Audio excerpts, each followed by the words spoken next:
அப்ப இறைவனுக்கும் தீண்டாமை இருந்ததா? நீனும் சாதிய பாகுபாடு பார்த்தாயா? இந்த குளத்துல தான் குளிக்கணும், மாறி குளிச்சனா குளம் விழும். இதெல்லாம் எங்க இருக்குன்னு நினைக்காது, இன்னும் இங்க இருக்கு. ரேஷன் அரிசி போடுறான், சரிதான்.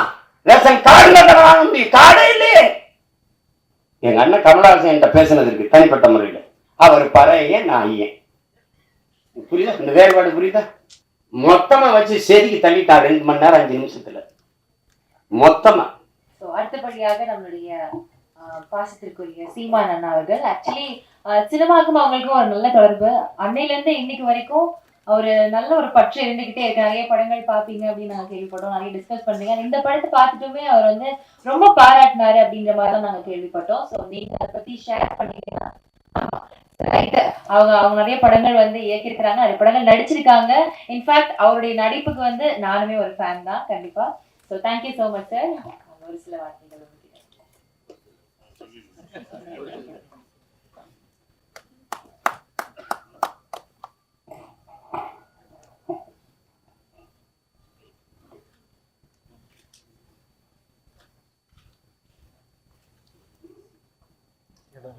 நந்தன்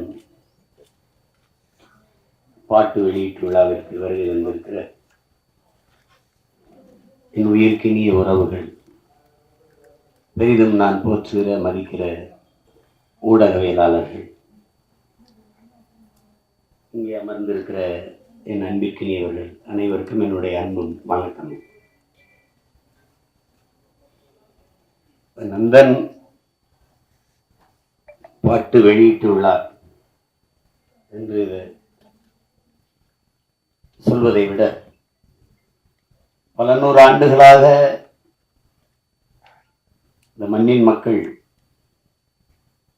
பட்ட வலியை வெளியிடுகிற ஒரு விழாவாகத்தான் இதை பார்க்கணும். பாட்டு திறத்தாலே வையத்தை பாலித்திட வேண்டும், பெரும்பாவளன் பாரதி. 11 பாடடி இன்பக் கற்கண்டு பரிமாறு துயர் தீரும் இது நல்ல தொண்டு என்று பாவேந்தன் பாரதிதாசன். பாடும் பணியே பணியாய் அருள் தேடும் என்று சுந்தர அனுபூதி. இசை வடிவாய் நின்ற நாயியே என்று அபிராமிப்பட்டார். இவர்களெல்லாம் பாடி இந்த இசையால் உலகத்தின் எல்லா துயரங்களையும் போக்க முடியும், அளப்பரிய இன்பத்தை அடைய முடியும்.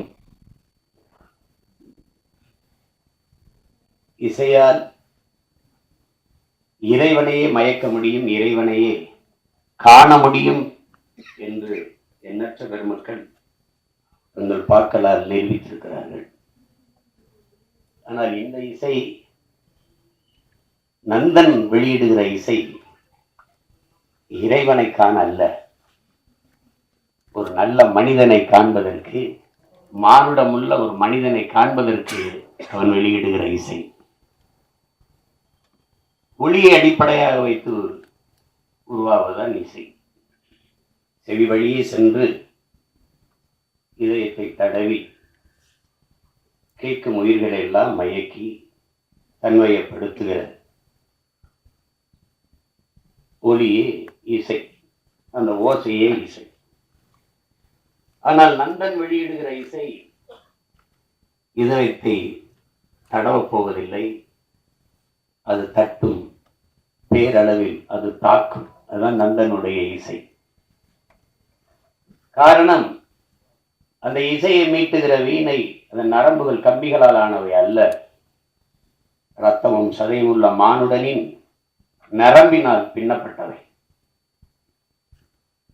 செத்துப்போன மாட்டின் தோளிலிருந்து எடுத்து செய்யப்பட்ட பறையின் இசை அல்ல, உயிரோடு இருக்கிற மனிதனின் தோலை உரித்து உருவாக்கப்பட்ட பறையின் இசை. இது நாம் ஆடுவதற்கல்ல, அதிர்வதற்கு எழுப்பப்படுகிற இசை, நந்தனின் இசை. நாம் கேட்டு சிரிப்பதற்கல்ல, சிந்திப்பதற்கு, நாம் ரசிப்பதற்கல்ல இந்த இசை, ஆழ்ந்து யோசிப்பதற்கு எழுப்பப்படுகிற இசைதான் என் தம்பி ரா சரவணன் உருவாக்கி இருக்கிற நந்தனின் இசை. அந்த இசையின் நாயகன் என் அன்பு இளவல் சிப்ரான் அவர்களுக்கும் என்னுடைய அன்பிற்கினிய கவிஞர் ரவி அவர்களுக்கும் என்னுடைய பாராட்டுக்கள். இங்கே படத்தை பார்த்தவர்களோட படத்தை பற்றி சொல்ல தயங்குகிறார்கள். என் தம்பி சரவணன்ட்ட கேட்டேன், கதை தெரிஞ்சிருமோ அப்படின்னு. கதை தெரிஞ்சாதான் படம் பார்க்கவே வருவாங்க. அது எதுவும் அதுல படத்துல மறைவுகள், அது என்ன பேசுறதுல கூட மறைச்சு பேசுறாங்க. அது நீங்க போய் பாருங்க சொன்னாதான் பார்க்க வருவாங்க அவங்க. ஒரு சில படைப்புகள் தான் திரையரங்கை விட்டு வெளியில போன பிறகு அந்த கதைக்களமும் கதா மாந்தர்களும் நம் பின்னாடியே வருவார்கள். நம் கூடவே பல நாட்கள் இருப்பார்கள். நம் கண்ணை விட்டு நம் உணர்வை விட்டு அகல மறுப்பார்கள். அப்படிப்பட்ட ஒரு தாக்கத்தை ஏற்படுத்திய படைப்பு தான் என்னுடைய தம்பி ரா சரவணன் அவர்களுடைய படைப்பு நந்தன். 11 ஆண்டுகளாக இந்த இனம் தூக்கி சுமந்து வருகிற வழியை திரை மொழியில் பதிவு செய்யப்பட்டிருக்கு. நந்தனை எரிக்கும் போது நந்தன் எப்படி கதறி அழுதிருப்பானோ அந்த கதறல் தான், அந்த கதறல்களின் சில சிதறல்கள் தான் இந்த திரை காவியம். இது இங்கே தம்பி சசி அவர்கள் சொல்லும்போது இது ஆகச் சிறந்த ஒரு பதிப்பு. அது டப்புன்னு இந்த படத்தை பார்த்து இப்படி மறந்துட்டு கடந்துலாம் போக முடியாது. அவ்வளவு பெரிய ஒரு பதிப்பு. அது ஒவ்வொரு காட்சிகளும் அவ்வளவு கவனமாக பதியப்பட்டிருக்கு. இப்படிதான் நான் பார்க்கிறேன். இங்கே பல நாட்கள் பார்க்கணும்னு அதை என் தம்பி சரவணன் வலியுறுத்தி நேரம் இல்லாமைய ரொம்ப நேரம் நெருக்கடிக்கடியில் பார்த்தும் கூட அந்த படம் எவ்வளவு வேலைப்படுவதும் என்னை விட்டு நீங்காத அந்த காட்சிகள் என்னை அழித்து கொண்டிருக்கிறது. அவ்வளவு பெரிய தாக்கத்தை அந்த படம் தந்திருக்கு. இந்த படத்தின் மாந்தர்கள், குறிப்பா என்னுடைய தம்பி சசி, அவன் நடித்த அயோத்தி படத்தை பார்த்து நான் பாராட்டினேன். என்னுடைய அருமை சகோதரர் ரைடன் பேசுகிற ரவிதான் தயாரித்திருந்தார். அது ஒரு சிறந்த படம்.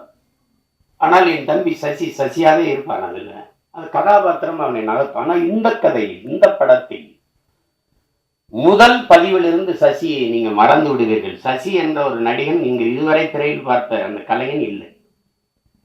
உண்மையிலேயே அது கூழுப்பானையாகவே வாழ்ந்திருப்பான். அப்படி ஒரு உடல் மொழி, அவனுடைய உரையாடல் உச்சரிப்பு அவ்வளவு அருமையான ஒரு வெளிப்பாடு. அது எவ்வளவு பாராட்டினாலும் தரும்.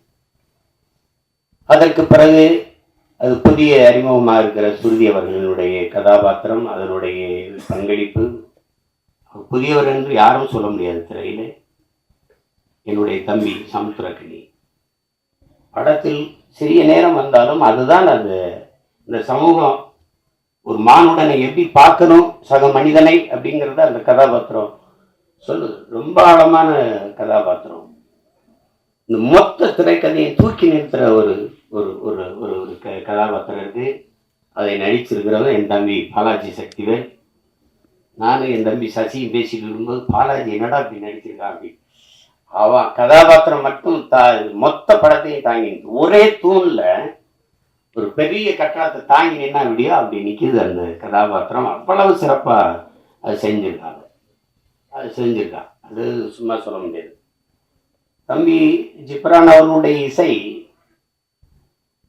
தம்பி சமுத்திரக்கனி குறிப்பிட்டது மாதிரி ஒரு அழகான நிறைய பூக்களை வச்சு கோர்க்கிற போது ஒரு நார் தான் அதை தாங்கியிருக்கும். அது மாதிரி நிறைய காட்சிகள் அவருடைய இசையால் அப்படி அது அந்த தாக்கத்தை மிக அருமையா பின்னணி இசைகள் அவ்வளவு அருமையா செஞ்சிருக்காரு. அதை ரொம்ப யோசிச்சு தான் வடிவெடுத்துருக்காங்க ஜிப்ரான் தான். அது ஏன்னா பின்னணி இசையில் ஒரு படத்தை தூக்கி நிறுத்துகிற ஆற்றல் ரொம்ப அரிதினும் அரிது. அது உலகத்திலே ஆகச்சிறந்த ஒரு இசை மேதை உண்டென்றால் அதற்கு நம்முடைய அப்பா இளையராஜா அவர்கள் தான். இன்னைக்கு அவருக்கு அடுத்து நிறைய இளவல்கள் வந்துட்டாங்க. இந்த மாதிரி அதை திரைக்கதையை இசையால் தூக்கி சுமந்து போற ஒரு ஆற்றல் மிக்க இளைஞன் தம்பி ஜிப்ரான் அவர்கள். அவருடைய ஒளிப்பதிவாளர் சரண், கலை இயக்குநர்கள் எல்லாம் சிறப்பாக செய்திருக்கிறார். ஒரு அந்த புதிதாக நடித்திருக்கிறார் இப்போ இருக்கிறாங்க நிலா சுதாகர் அவங்கெல்லாம் தொழில்முறை நடிகர்கள் இல்லை. ஊரில் இருக்கிறவங்க ஒருத்தர் கூட ஒரு தவறா ஒரு எப்படி சொல்றது முகபாவத்தை தந்திருக்க மாட்டாங்க. எல்லாம் உரிய அளவில் பிரமிச்சிருவீங்க நீங்க. இந்த மாதிரி நேர்த்தியான படங்கள் ரொம்ப நாளாச்சு. நம்முடைய வணக்கத்திற்குரிய ஐயா மகேந்திரன், என்னுடைய அப்பா பால்மேந்திரா, அப்பா பாரதி ராஜா, இவருடைய படங்கள்ல தான் அவ்வளவு பெரிய நேர்த்தி இருந்தது, அவ்வளவு ஒரு தாக்கம் இருந்தது. ஆனால் சில படங்கள் பொழுதை போக்கும். அது வரியே நம்ம கேளிக்கை வரியும் தான் விதிக்கிறோம். அது பொழுது போக்கும். ஏதாவது ஒரு அரிதிலும் அரிதான படங்கள் தான் பொழுதை நல்ல பொழுதா ஆக்கும். இது ஆகச் சிறந்த பொழுதாக அந்த 2 மணி நேரம் 5 நிமிடத்தை சிறந்த பொழுதாக ஆக்குகிற ஒரு திரைக்காவியம் தான் நந்தன். அது என் தம்பி இதுக்கு முன்னாடி கத்துக்குட்டி இந்த உடன்பிறப்புலாம் எடுத்திருந்தாலும் கூட இந்த 3வது பதிப்பு மிக முத்தான பதிப்பு அப்படிதான் நான் பார்க்குறேன். அது திரையரங்கு படம் முடிச்சு நாங்கள் ரொம்ப அவசரமாக போனால் நான் போகவே இல்லை. என்னுடைய மனைவியெல்லாம் அந்த கடைசி காட்சியிலேருந்து திரும்பிக்கிட்டு அழுதுட்டு இருந்தாங்க. அது அவ்வளவு நெகிழ்ச்சியாக இருந்தது. அது அவங்களுக்கு இவங்கெல்லாம் சொல்ல பயப்படுவாங்க கதையை. நான் சொல்கிற கதை மிக ஆழமான கதை. தமிழ்நிலத்தில் மட்டும் இல்லை, இந்திய பெருநிலம் முழுமைக்கும் இன்றும் நம்மோடு இருக்கிற சக மனிதர்கள், நம்மை போல எலும்பு நரம்பு ரத்தம் சதை பசி உறக்கம் கனவு கண்ணீர் கொண்ட சக மனிதர்கள் எவ்வளவு தூரம் இந்த மண்ணிலே நசுக்கப்படுகிறார்கள், ஒடுக்கப்படுகிறார்கள், ஒதுக்கப்படுகிறார்கள் என்பதை உணர்த்துகிற ஒரு ஒப்பற்ற திரை காவியம்தான் இந்த நந்தன்.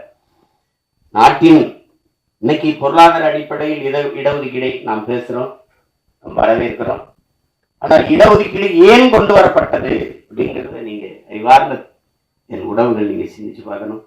சீமான் இந்த தெருவில் போகக்கூடாது என்பது ஏழை என்பதற்காக அல்ல. என் உடன் பிறந்தவர்களே, இந்த கோயிலில் நான் நுழையக்கூடாது என்பது நான் ஏழை என்பதற்காக அல்ல. இந்த குளத்தில் நான் குளிக்கக்கூடாது என்பது நான் ஏழை என்பதற்காக அல்ல. நான் இழிமகன், ஈன சாதி, தாழ்ந்தவன், தீண்டத்தகாதவன் என்பதற்காக. எதன் பொருட்டு இங்கே எனக்கு கல்வி, வேலை வாய்ப்பு, அரசியல் அதிகாரம் மறுக்கப்பட்டதோ அதன் பொருட்டே அது கொடுக்கப்பட வேண்டும் என்பதற்காக உருவாக்கப்பட்ட ஒன்றுதான் வகுப்பு வாரி பிரதிநிதித்துவம். அதை நீங்க புரிஞ்சுக்கணும். ஏழை சீமான் நாளை அதானி அம்பானி ஆகிவிடலாம், பொருளாதார அளவுகள் மாறிவிடும். ஆனால் இன்றைக்கு இழிமகன் சீமான் எந்த உயரத்திற்கு போனாலும் என் மீது சுமத்தப்பட்ட சாதிய இழிவு போக மறுக்கிறது. அதற்கு சான்று சீமான் அல்ல, இந்த நாட்டின் முதல் குடிமகன் president of India Ramnath Kovind கோயிலுக்கு வெளியே ஒரு மரத்து நிழல்லே குடும்பத்தோட யாகம் வளர்த்து கும்பிட்டு போனது இன்னும் இருக்கு. வரலாற்று நிகழ்கால நிஜம். நாட்டின் முதல் குடிமகன் Draupadi Murmu, president of India, நாட்டின் பிரதம அமைச்சர் மாண்புமிகு ஐயா நரேந்திர மோடி ஒரு நாற்காலியிலே, ஐயா அத்வானி ஒரு நாற்காலியிலே அவர் வீட்டு வாசலில் அமர்ந்து பேசுகிறார்கள். அந்த அருமை பெருமகள் அந்த ஓரத்திலே கைகட்டி நின்று கொண்டிருக்கிறார். Citizen of president of India. இந்த நாட்டில் பெண்ணிய உரிமை பேசுகிறோம், பெண்களுக்கு இடஒதுக்கீடு பேசுகிறோம், சமத்துவம் பேசுகிறோம், சகோதரத்துவம் பேசுகிறோம், ஜனநாயகம் பேசுகிறோம். நாட்டின் முதல் குடிமகள், இந்திய நாட்டின் பிரதமர், இந்திய நாட்டின் பிரசிடென்ட் ஆஃப் இந்தியாவுக்கு அந்த நிலைமை என்றால் சாதாரண ஊராட்சி மன்ற பிரசிடென்ட் தலைவருக்கு என்ன நிலைமை இருக்கும் என்று என் அரும் தம்பி தங்கைகள், என் உடன் பிறந்தார்கள் சிந்திச்சு பாருங்க. இன்றைக்கும் கொடியேற்ற முடியாது. இங்கே எத்தனையோ மாமன்றங்களில் மாநகர மாமன்ற உறுப்பினர்கள் இருக்கிற அவையிலே தாழ்த்தப்பட்டவர்கள் இருப்பதற்கு இருக்கை போடப்படவில்லை என்பது இன்றும் நிகழ்கிறது. உயர் சாதிக்காரன் சுடுகாட்டு வழியே தாழ்ந்தவன் ஒருவன் இறந்து போனால் அவன் பிணத்தை எடுத்துட்டு போக முடியாது. எங்கோ அல்ல, நாகப்பட்டினத்தில் நிகழ்ந்தது. கோயிலுக்குள் நுழைய முடியாது, திறந்து போய் கும்பிடுறா என்று சொல்ல ஒருத்தனும் இல்ல, பூட்டை போட்டு சாவி எடுத்துட்டு வர ஆள். ஏன் சிவனே நந்தனார் சரித்திரத்திலே 63 நாயன்மார்களில் ஒருவன் பறையன். அவன் சிவன் பக்தன், எவனுக்கும் சற்றும் குறைவில்லாத பக்தன் நந்தன். எத்தனை 100 ஆண்டுகளாக அந்த வழி துரத்துகிறது. இன்றும் பல நந்தன்கள், பல ஆயிரம் நந்தன்கள். நந்தன் வெளியிலே 63 நாயன்மார்களில் ஒருவன் சிவன் கோயிலுக்கு வெளியிலே சிவனை வழிபட தவிக்கிறான். எல்லோரும் உள்ளே. நந்தி அங்கே நிற்கிறது, சிவனை வழிபட மறைக்கிறது. நந்தனுக்கு சிவன் தெரியாமல் நந்தி மறைக்கிறது. அதை பார்த்த சிவன் நந்தியை நகர்த்தி வைத்தான் என்பது வரலாறு கதை. அப்போது என்ன கேட்க தோன்றும்? எந்த ஒரு மானுடனுக்கும் ஒரு கேள்வி எழும் இல்லையா? நந்தியை நகர்த்தி வைத்த சிவன் நந்தா உள்ளவாடா என்று ஏன் கூப்பிடல? இந்த கேள்வி எழுமா எழுத? அப்ப இறைவனுக்கும் தீண்டாமை இருந்ததா? நீனும் சாதிய பாகுபாடு பார்த்தாயா? பாருங்க, இந்த கேள்விதான் படம், நந்தன் படம். சாதிய இழிவை துடைத்தெறிய போராடாமல் இருப்பதை விட செத்து ஒழிவதே மேலானது.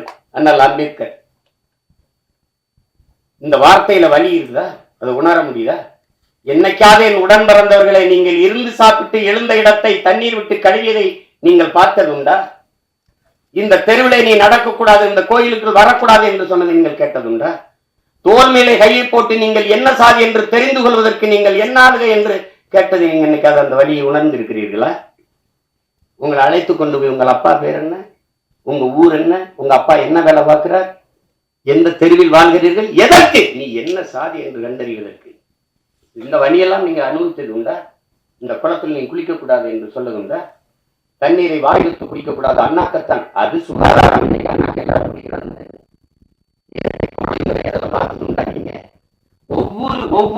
ஒவ்வொரு சாதிக்கும் ஒரு முடிவெடுத்துகிறவர் உண்டு, பார்த்து உண்டு. சலவை தொழிலாளி இந்த சாதிக்கு வெளுக்கிறவர் தனி. இந்த குளத்தில் தான் குளிக்கணும், மாறி குளிச்சனா குளம் விழும். இதெல்லாம் எங்க இருக்குன்னு நினைக்காது, இன்னும் இங்க இருக்கு, இன்னும் இருக்கு. எத்தனை ஊராட்சி மன்ற தலைவர்கள் இந்திய நாட்டின் விடுதலை கொடியை ஏற்ற முடியாமல், கொடி விடுதலை கொடி, ஆனால் அவன் பெற்றிருக்கிறானா? சத்துணவு ஆயா தாழ்த்தப்பட்ட மகள், அவள் சமைத்து போட்டதை சாப்பிட மாட்டோம் என்று எத்தனை பிள்ளைகள் சாப்பிடாமல் போனது இல்லையா? அரசு சாப்பிட வைக்கிறதுக்கு என்ன முயற்சி? அவளை பணியிட மாற்றியதுதான் இன்றும் இங்க நிகழ்கிறது. உடன் பிறந்தவர்களே, நாகப்பட்டினத்துல சுடுகாட்டு வழி எடுத்துட்டு போக முடியல, சுடுகாட்டு வழியே. ஆனால் மாவட்ட ஆட்சியர் எங்க போனார்? நீங்க எடுத்துட்டு போங்க, நான் பாப்போம்னு சொல்லல, மாற்று வழிதாரம் அங்க உள்ளி போச்சுக்கிறீங்க. இதுதான் இன்னும் இருக்கிற நிலைமை. அப்ப அதிகாரத்துக்கிட்டே தீண்டாமை இருக்கு, பாகுபாடு இருக்கு. அடித்தட்டு மக்கள் என்ன செய்ய முடியும்? அது இன்னும் அந்த நந்தனை எரித்த தீ இன்னும் எரிந்து கொண்டுதான் இருக்கிறது. அதுதான் இந்த படம் வலியுறுத்துது. நீங்க சாதியை ஏற்றதாள்களை வைத்துக் கொண்டு சமூக முன்னேற்ற மேம்பாடு என்று பேசுவது மழை குழியின் மேலே நீங்கள் போடுகிற மல்லிய பந்தலுக்கு சமம்ங்கிறாரு இந்த அம்பேத்கர். அதான் இங்க நடக்குது, இன்னும் நடக்குது. ஆனா நம்ம சகோதரத்துவம் பேசுவோம், சமத்துவம் பேசுவோம். இந்திய அரசியலமைப்பு சட்டம் கொடுத்தது தமிழ்நாட்டுக்குள்ள 42 தொகுதி ஆதி குடிகளுக்கு, 2 தொகுதி பழங்குடி. ஆனால் அரசியல் அமைப்பு தந்ததை தவிர இந்த கட்சிகள் கொடுத்தது எத்தனை? ஒண்ணும் கிடையாது. அந்த முறை மட்டும் இல்லை என்றால் ஒருவன் கூட ஒரு சீட்டு கொடுத்துருக்காங்க. இந்த காலத்திலையும் பொது தொகுதிக்கு நிறுத்துறதுக்கு, பொது தொகுதிக்கு ஆசைப்படக்கூடாதுன்னு சொல்றதெல்லாம் இருக்குதானே செய்யுது.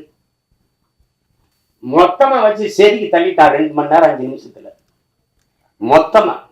அதாவது ஒரு பெரிய பெரிய அரசியல் பொது மேடையில பேச தயங்குறதை திரைமொழியில் மொழிபெயர்த்ததுக்காவது என் தம்பி சரவணன் போற்றத்தக்கவன், பாராட்டப்படத்தக்கவன். யார் இந்த படத்தை தயாரிக்க மாட்டாங்கன்னு அவனுக்கு தெரியும். இந்த கதையை ஏற்றுக்க மாட்டான், பயப்படுவான். ஆனால் பயப்படாம துணிஞ்சு அவன் என்ன பெரிய கோடீஸ்வரனா, பிச்சை எடுத்து அங்க 1000 வாங்கியிருப்பான், இங்க 2000 வாங்கியிருப்பான், இங்க 1 லட்சம் வாங்கியிருப்பான், 50,000 ரூபாய். அதை சேர்த்து வச்சு குருவி சேர்த்த மாதிரி வச்சு இந்த படத்தை எடுத்துட்டான். அந்த படத்தை எவ்வளவு திறமை இருந்தாலும் வாய்ப்பில்லை என்றால் அது வெளிப்படாது. ஆனால் இவ்வளவு ஒரு அற்புத திரைப்படத்தை கொண்டு போய் சேர்க்கிறேன்னு துணிந்து வந்த இந்த மகன் ரவி, ட்ரைடன் ஆர்ட்ஸ் ரவி, எவ்வளவு நாளும் பாராட்டு. நெருக்கடியான நேரம் தான். நட்புக்காக என் தம்பி சமுத்திரக்கனி எல்லாம் அவன் 3 நாள் தேதி வாங்கினா, ஆனா ஒரே நாள் நடிக்க வச்சு மொத்த காட்சி எடுத்து அனுப்பிடுறான். இப்ப நான் நேற்று ராத்திரி இரவுல இறங்கி இப்ப போகணும், திருப்பி உடனே போய் இரவுல எனக்கு மதுரையில பொதுக்கூட்டம், திருப்பி போனாலும் என் தம்பிகள் மேல நான் வச்சிருக்க பேரன்பு. ஒரு தம்பி படம் எடுத்தாலே வருவேன், எல்லா தம்பியும் சேர்ந்து எடுத்திருக்கான். படத்தை தொலைப்பி வச்சா போடான்னு திட்டிட்டு போவேன். நல்லா வேற எடுத்திருக்கான், ரொம்ப நல்லா வேற எடுத்திருக்கான். அவன் குடிச்சு வரல சரவணன், படம் என்னை அழைத்து வந்திருக்கு, நீ வந்து பேசு, படத்தை பற்றி பேசு. எல்லாரும் அற்புத பங்களிப்பு. ஒழிப்பதெல்லாம் சின்ன சின்ன பசங்களா இருக்கிறாங்க. திறம்பட்ட ஆளுமை எல்லாருமே வெளிப்படுத்திருக்காங்க. அதுல குறிப்பா நான் பொறாமைப்பட்டது ஒன்று இருக்கு. என் தம்பி சமுத்திரக்கனி கதாபாத்திரம், அந்த 3 அந்த காட்சி அவன் நடிச்ச அந்த ஒரு நாளை எனக்கு கொடுத்துட கூடாதாடா அப்படி பரவாயில்ல திட்டினேன். சசிகிட்ட கூட சொல்லிட்டேன், அந்த கதாபாத்திரத்தை என்ன நடிக்க வச்சிருக்கலாம். ஏன்னா நான் தான் அவன். என்னுடைய கதாபாத்திரம் தான் கனி நடிச்சிருக்கான், அருமையா நடிச்சிருக்கான். அவன் அப்பப்ப அந்த அப்படி வந்து எங்கேயாவது அவன் பூரா. நான் வந்து எனக்கு ரொம்ப பொழுதுனா விஜய் சூப்பர் தான் பார்ப்பேன். என் மகன்கிட்ட வீட்டு திரை போடலாம்னா, அப்ப தெலுங்கு டப்பிங் படத்துல எதுக்குப்பா வீட்டு திரைன்னு கேட்கிறான். அந்த மாதிரி பார்ப்பேன். அதுல எந்த படம் பார்த்தாலும் என் தம்பி இருக்கான். மகேஷ் பாபுட நடிக்கிறான், ரவி தேஜாவோட சண்டைய போடுறான், அங்க பாக்குற எல்லாரும் இருக்கான். நாங்க சசியா எப்போ எந்த படத்துலயும் இருக்கான். அவங்க கேமரா இல்லாம கூட போனாலும் போவாங்க, பிறகு தம்பி கனி இல்லாம படம் பிடிக்க போக மாட்டாங்க. அந்த நேரத்திலையும் பார்த்து இப்ப சொல்லிட்டு இருப்பான், காலையில 6 மணிக்கு வந்து தூங்காம குளிச்சுட்டு வந்துருக்கான். அந்த தூங்கிடுவான் கொஞ்ச நேரம் கேட்கிறான். இப்ப திருப்பி அவன் தேனிக்கு போகணும், நான் மதுரைக்கு போகணும். அத்தனை ஓட்டங்களுக்கு இடையில ஒரு கொஞ்ச நேரம் நில்லுங்கடான்னு இந்த படம் நிறுத்தி வச்சிருக்குன்னா அது காரணம் இந்த படத்தில் இதுல தாக்கம் தான். நான் சும்மா சொல்ல, நல்லா இருக்குன்னா நல்லா இருக்கு, நல்லா இல்லைன்னா அப்புறம் போயிட்டு பேசிட்டா என் தம்பி பொண்ணு வாங்க போன கதை தான் சொல்லுவாங்கல்ல, போயிட்டு வரட்டா அப்படின்னு. நீங்க இது எவ்வளவு காலத்துல இருந்து இருக்குது பாருங்க. இன்னைக்கு நேற்று நம்மளை தொடரல. பிறப்பு ஒக்கும் எல்லா உயிருக்கும் என்று பாட வேண்டிய தேவை ஏன் வள்ளுவ பெருமானாருக்கு வந்தது? பகுத்துண்டு பல் உயிர்கள் ஓம்புக என்று ஏன் சொல்ல வேண்டிய அவசியம் இருந்தது? சாதி இரண்டொழிய வேறில்லை சாற்றுங்கால் நீதி வழிவான் நெறிமுறையில் மேதினியில் இட்டோர் பெரியார் இடாதார் ஈடுகுலத்தோர் பட்டாங்கில் உள்ளபடி என்று பாட வேண்டிய அவை பெருமாட்டிக்கு ஏன் வந்தது? பறச்சியாவதேதடா பணத்தியாதேவதா இறைச்சி தோல் எலும்புலே இலக்கமிட்டு இருக்குதோ என்று பாட வேண்டிய சித்தர் சிவாக்கிற்கு ஏன் வந்தது? எதுக்கு வருது? யாரு மேல கீழினாலும் ரத்தம் ஒண்ணுதான், ஆக மொத்தம் நீ நானும் 10 மாதம் தான். தாத்தா பட்டுக்கோட்டைக்கு ஏன் வந்தது? சாதிகள் இல்லையடி பாப்பா குல தாழ்ச்சி உயர்ச்சி சொல்ல பாவம் நீதி உயர்ந்த மதிகல்வி அன்பு நிறைய உடையவர் மேல வந்துறான். யாரு? பாரதி. என்ன எல்லாம் கேட்பான், பாட்டன் பாரதிங்கிற விஷயமானுக்கு எப்படி பாரதி பாட்டன் ஆயிட்டா அப்படின்னு வெறிவர் மேலே. பெரியாரது எல்லாருக்கும் தந்தையா இருக்கும்போது பாரதி எனக்கு பாட்டனா இருக்குல்ல, என்ன உங்களுக்கு பிரச்சனை? என்ன பிரச்சனை? சோனியா காந்தி அன்னையா இருக்கும்போது பாரதி எனக்கு பாட்டனாவும் ஊவேசா எனக்கு தாத்தாமா இருக்குல்ல, என்ன பிரச்சனை? சாதிகள் இல்லையடி பாப்பா என்று பாடியவனை பாப்பான் என்று சொல்லி கொடுத்தவன் இறங்கி ஆழ்ந்து போங்க, வலிக்கும், இறங்குங்க. நான் இப்படித்தான் என் வீட்டு வாலி விழுந்துருச்சுன்னு தான் கிணத்துக்குள்ள குதிச்சேன். மூலிகை போகும்போது என் பரம்பரையே உள்ள கிடக்குன்னு தெரிஞ்சு முதல்ல என் வாலி எடுத்துதான் இறங்கினேன் நான் கிணத்துக்குள்ள. உலங்க பாருங்க, இருட்டறையில் உள்ளதா உலகம், சாதி இருக்கின்றதென்பானன் இருக்கின்றானே என்றான் புரட்சிப்பார்கள். பாருங்க, தமிழுக்கும் அமுதன் என்று பேர் அந்தத்தமிழ் இன்பத்தமிழ் என்ற உயிருக்கு நேர்ந்து பாடிய பாரதிதாசன் புரட்சி பாவலன். தமிழ் வளர்த்த கொண்டு சாதி ஒழித்தால் மற்றொன்று என்று பாடல, சாதி ஒழித்தால் ஒன்று, நல்ல தமிழ் வளர்த்தால் மற்றொன்று. நான் முதல்ல ஒழிக்கிறா சாதி என்ன? கடவுள் வரி சமய வரி கண்ணன் நிகர் தமிழுக்கு நோய் நோய் நோயே இடை வந்த சாதி எனும் இடர் ஒழிந்தால் ஆழ்வது நம் தாய் தாய் தாயேன்னா அதை ஒழிக்கணும்டா அப்படின்னா. அப்புறம் சகோதரத்துவம் சமத்துவம் ஜனநாயகம் ஏன் பேசுற? ஏன் பேசுற? மக்கள் அப்படி இருக்கான இல்ல. அயோத்தியில ஒரு பொது தொகுதியில் அகிலேஷ் யாதவ் ஒரு தாழ்த்தப்பட்ட தமிழ் ஒரு மகனை நிறுத்தி பொது தொகுதியில வேண்டாம், மக்கள் சரியாக இருக்கான். 21 தேர்தலில் 16 இடங்கள் பொது தொகுதியை கொடுத்த ஆதி தமிழ் குடிகளுக்கு. எல்லாரும் சொந்தங்களை உங்கள்கிட்ட சொல்றேன், நீங்க வேணா எடுத்து புள்ளி வரங்களை பாருங்க. நான் பொது தொகுதியில் ஆதி தமிழ் பிள்ளைகளை நிறுத்திய இடத்தில் தான் எனக்கு வாக்கு அதிகம். நீங்க எடுத்து பாருங்க புள்ளி வரங்கள. அப்ப மக்கள் சரியா இருக்காங்க, நீ சரியா இல்ல. எல்லா வழியும் மொத்தமா ஒரு படம் பேசுதுன்னா அது நந்தன் பேசுது. அந்த படத்துக்கு பேர் பொருத்தம் அப்படி இருக்கு. நந்தனார் சரித்திரம் நீங்க அது பார்த்திருக்க முடியும். இப்ப அப்பெல்லாம் நாடகமா கூட வந்துச்சு, இப்ப இல்ல. அதுதான் அந்த நந்தனை எரித்த தீயில் ஒரு கொஞ்சம் எடுத்துட்டு வந்துதான் எரிய விட்டுருக்கான் என் தம்பி. அந்த நந்தன்ல கையில வச்சிருக்கான் பாருங்க, கல்வி அறிவற்ற சமூகம், படிக்க பள்ளிக்கூடம் கல்வி என்ன சொல்றது, கல்வி வரவே மறுத்த சமூகம் நாங்க. SC ST schedule tribes SC Paraiyar Devendrar எல்லாருக்கும் இடஒதுக்கீடு இருக்கு. 18 விழுக்காடு. முதல்ல எஸ்டிக்கு கம்யூனிட்டி சர்டிபிகேட் இருக்கா, சாதி சான்றிதழ் இருக்கா? ரேஷன் அரிசி போடுறான், சரிதான், ரேஷன் கார்டு வாங்க முடியும், கார்டே இல்லையே. அந்த மக்களின் வழியை நீங்க அது பார்த்தாதான் தெரியும். அனுபவிச்சானது என்ன தெரியும்? நமக்கு எல்லாமே செய்தி தான். விவசாயி செத்தாலும் செய்தி தான், நமக்கு மீனவன் செத்தாலும் செய்தி தான், எல்லாமே நமக்கு செய்தி தான். ஆனால் இந்த படத்தை பார்த்துட்டு அப்படி கடந்து போக முடியாது. பத்திரிகை இந்த இதழியல் உறவுகளுக்கெல்லாம் நம்ம போட்டு காமிச்சாரா இல்லையான்னு தெரியல. நீங்க பார்க்கும்போது நான் பேசுற இந்த உணர்வு உங்களுக்கு புரியும். அது அவ்வளவு சிறந்த ஒரு ஒரு படைப்பு. அதுக்கு எடுக்கிறதுக்கு ஒரு அசாத்திய துணிவு வேணும். கதைக்களத்தை முதல்ல உள்வாங்கணும். அந்த கதாபாத்திரங்களை அதை அந்த திரைக்கதை அவ்வளவு செறிவா அவர் அந்த வழியை ஏற்படுத்துற அளவுக்கு செதுக்கிட்டார். ரொம்ப அசாத்தியமான ஒரு படைப்பு. சமீப காலத்துல ஒரு நீங்க தெருவில் நடந்துகிட்டே போகும்போது ஒரு அழகான ஒரு இடத்தை பார்த்தா நின்று கொஞ்ச நேரம் பார்ப்பீங்கல்ல, அப்படி எத்தனையோ படம் பார்த்து நீங்க கடந்து போனாலும் நந்தன் படத்தை கொஞ்ச நேரம் நின்று அப்படி பார்ப்பீங்க. அப்படி ஒரு தாக்கத்தை ஏற்படுத்தக்கூடிய படம். நீங்க நம்ம இன்னைக்கு இல்லை, எத்தனை முன்னோர்கள் நம்ம முன்னோர்கள் பாடியிருக்காங்க. சாதி இழிவு தீண்டாமை கொடுமைக்கு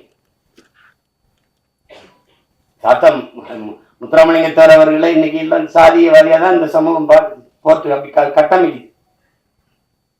சாதிய எண்ணம் கொண்டவன் அரசியலுக்கு வந்தால் நாடு நாசமாகி முடியும் பேசுனது அவர் தான். சாதிய சிந்தனை கொண்டவன் இறைவனையே வழிபடாதவன் அவர் தான். உன்கிரகை உயர்ந்தது உழைக்கிறகை தாழ்ந்தது என்கிற எண்ணம் எவருக்கும் இருக்கக்கூடாது. இறைவனுக்கு முன்பே இரண்டு கையும் இணைத்துத்தான் வணங்குகிறோம் என்று சொன்னதும் அவர் தான். பிறப்பில் இல்லை தாழ்ந்தவன் உயர்ந்தவன். அவன் பெற்றிருக்கிற கல்வி அறிவு, அவனுடைய தனி மனித ஒழுக்கம், செயல்பாடுகள், இதை வைத்துத்தான் ஒருவன் உயர்ந்தவன் தாழ்ந்தவன் என்று தன்னெல்லாம் அம்பேத்கர் சொல்றார். நான் குடிக்க மாட்டேன், மதர்ந்த மாட்டேன், மனைவி தவிர வேற ஒரு பெண்ணை நினைக்க மாட்டேன், ஊழல் வர மாட்டேன், லஞ்சம் பெற மாட்டேன். இந்த சமூகம் ஒழுக்கத்திற்கு என்னென்ன வரையறை வைத்திருக்கிறதோ அதையெல்லாம் கடைபிடித்து வாழ்கிற நான் இடிமகன், தாழ்ந்த சாதி. இந்த சமூகம் எதையெல்லாம் தவறு என்று போய்த்திருக்கிறதோ, ஒழுக்கங்கள் என்று போய்த்திருக்கிறதோ அதையெல்லாம் செய்கிற ஒருவன் உயர்ந்த சாதி என்று பிறந்ததுனாலே அவன் உயர்ந்தவன் என்று சொல்கிறாய். இது எப்படி இருக்கிறது? நீங்களே சொல்லுங்க, எப்படியா இருக்கிறது? எப்படியா இருக்கிறது?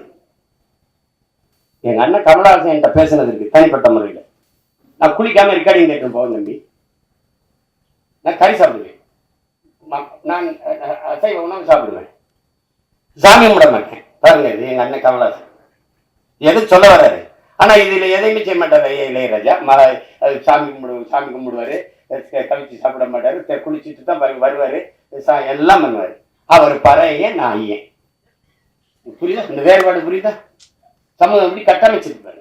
இப்ப யாரு உயர்ந்தவர்? எது உயர்ந்தது? எதன் அடிப்படையில் நம்ம அதை பார்க்கிறோம்? அதுதான் பிரச்சனை. ஒரு மனிதன் என்ன வழி இருந்தா பேசுற பாருங்க. ஒரு மனிதன் ஒரு வாழ்நாளில் 10,000 புத்தகங்கள் படிக்கணும். இது சீன பழமொழி. ஐயா இறைவன் எழுதின 10,000 மைல் பயணத்துல முதல்ல எழுதியிருப்பார். 10,000 புத்தகங்கள் படிச்சிருக்கணும், 10,000 கிலோமீட்டர் பயணம் செஞ்சிருக்கணும். இது ஒரு மனிதனுடைய வாழ்நாள்ல. அது சீன பொன்மொழி. அதை எடுத்திருப்பார். 10,000 மைல் பயணம் புத்தகத்தை படிச்சீங்கன்னா முதல்ல இதை எழுதியிருப்பார். ஆனால் 64,000 புத்தகங்களை படித்த ஒருவன் இருக்கான் உலகத்துல. தனி மனித நூலகம் தெற்காசிய கண்டத்திலேயே பெரிய நூலகமாக இருந்தது ஒருத்தனுடையதுதான். அவன் ஜமீனும் இல்ல, திவானும் இல்ல, அமைச்சர் பெரிய கோடீஸ்வரனும் இல்ல. அப்படி புத்தகங்களா வாங்கி சேர்க்க. அவன் நகையை வாங்கி சேர்த்தான், காரை வாங்கி சேர்த்தான், சொத்தை வாங்கி சேர்த்தான். ஒருத்தன் புத்தகத்தமா சேர்த்திருக்கான். படுக்கிற இடம் கூட தான் படிக்கிற இடத்துக்கு பக்கத்துல இருக்கணும். நூலகத்துக்கு அருகிலேயே அறை எடுத்து தங்கியவன். உலகத்தின் தலை சிறந்த கல்வியாளன் சிலையை சிறக்க போகிறோம் என்ற ஆஸ்திரேலிய பிரதமர் போய் சிலையை திறக்கிற ஒரு சிவப்பு பட்டு துணியிலே தோற்றி இருக்கிறது. திறக்கிற மார்பளவு சிலை திறந்தால் அறிவாசன் அண்ணல் அம்பேத்கருடைய சிலை. என் அருமை பெருமக்களே, அந்த பேரறிஞன் சொல்லுகிறான், அவன் பட்ட வழியில் இருந்து அவன் மொழி வருகிறது. ஆடு குளித்து செல்கிறது இந்த குளத்திலே, மாடு குளித்து செல்கிறது சக மனிதன். நான் குளித்து வெளியேற கூடாதா? அந்த வழியை நீங்க புரிஞ்சுக்கிட்டீங்கன்னா இந்த படம் உங்களுக்கு ரொம்ப பிடிக்கும். இந்த வழியின் மொழிதான் நந்தன்கிற திரைக்காவியம். வழி இருந்தால் படத்தோட பொருந்தில்லையே, அது உங்களை பாதிக்கும். இல்லை என்றால் இந்த படம் போதிக்கும். ஆனால் எப்படியாவது இந்த படம் உங்களை செய்யும். படைப்பு என்பது என்ன? என் உடன் பிறந்தவர்களே, ஒரு கல்லூரி வாசலில ஒரு கல் இருக்கு, பெரிய கல். அவன் என்ன சொன்னா, இதை எடுக்கணும், என்னடா பண்ணலாம் அப்படின்னு. அடிச்சு நொறுக்கி பூமிக்குள்ள புதைச்சிடலாம் ஒரு மாணவன். அது எழுதிட்டு இது என்ன செய்யலாம்னு சொல்லுங்கடான்னா ஒருத்தன் எழுதிட்டு வரான். அடிச்சு நொறுக்கி சின்ன சின்ன கற்களா வச்சு பூமிக்குள்ள புதைச்சு விட்டுறலாம் ஒருத்தன் வந்து இதை உடச்சி ரெண்டா போட்டு படிக்கல்ல போட்டு எல்லாம் நடந்து போகலாம். இது எப்படி ஒருத்தன் எழுதுறான். அது தேவையற்ற பகுதியை நீக்கிடலாம். சரி நீக்கு பார்ப்போம்னா தேவையற்ற பகுதியை நீக்கினா அழகான சிலையா இருக்குது, அதை பார்த்து எல்லாரும் ரசிக்கிறான். இதுதான் படைப்பு. இது தேவையற்றதை நீக்கிறதுக்கான பெரிய முயற்சி தான் நண்பனுங்கிற ஒரு அழகிய கலைப்படைப்பு. அதற்கு கலைப்படைப்பு அதுதான். அதை என் தம்பி ஆள் ஒல்லியா இருக்கான், உளி மாதிரி இருக்கானா, செதுக்கு இல்லை, ஒளியே சிற்பியாக இருந்து செதுக்கிய படம் தான் திரைக்காவியம் தான் இந்த நந்தன். எவ்வளவு வேணாலும் நீங்க பிட்டீங்கன்னா நான் எனக்கு விண்ணூர்திக்கு நேரம் இருந்ததுன்னா பேசிட்டே இருப்பேன். அவ்வளவு தாக்கத்தை என்னுள்ள ஏற்படுத்திய ஒரு திரைக்காவியம் நந்தன். அயோத்தியிலே இதே தான். ஆனா அந்த திரையரங்க வாசல்ல தான் பேச முடியுது, இது மாதிரி பேச வாய்ப்பு இல்லை. இப்ப நிறைய கதையை சொல்லிட்டேன்னா அது இந்த வெளியிடுறவர் என் தம்பி ரவி கோச்சால் வச்சுருக்காரு. வெற்றி விழாவில் ஒரு வெற்றி 50 நாள் ஓடி ஓடி வரும்போது விழா எடுத்துரு மறுபடியும் பேசுவோம், மிச்சத்தை பேசுவோம். ஒரு சிறந்த படைப்பு, ஆக சிறந்த படைப்பு. அருமை இளவல்கள் எல்லோரும் இணைந்து ஒப்பற்ற ஒரு திரைக்காவியத்தை தந்திருக்கிறார்கள். இன்றும் நம்மோடு வாழ்ந்திருக்கிற சக மனிதர்களின் வழி அதை திரையில் மொழிபெயர்த்த என்னுடைய தம்பி சரவணனுக்கு என்னுடைய அன்பு நிறைந்த வாழ்த்துக்கள், பாராட்டுக்கள். எவ்வளவு வேணாலும் சொல்லலாம். அவனோடு உடனிருந்த ஒத்துழைத்த ஒவ்வொரு திரைக்கலைஞர்களுக்கும் என்னுடைய அன்பும் வாழ்த்துக்களும். இங்கே இந்த செய்தியை எடுத்துக்கொண்டு போய் நீங்க எப்பவுமே நல்ல ஒன்றை பாராட்டி இருக்கிறீர்கள். இது ஒரு சிறந்த படைப்பு. கொண்டு போய் சேர்த்து இந்த படத்தை வெற்றி பெற செய்யுங்கள். எளிய கலைஞர்கள், இளைய கலைஞர்கள் சேர்ந்து உருவாக்கிய ஈடு இணையற்ற ஒரு திரைக்காவியம். இது வெற்றி அடையட்டும். இன்னும் பல சிறந்த திரைப்படங்கள் நமக்கு உருவாகட்டும். அது இது இது இது ஒரு புரட்சி என்பது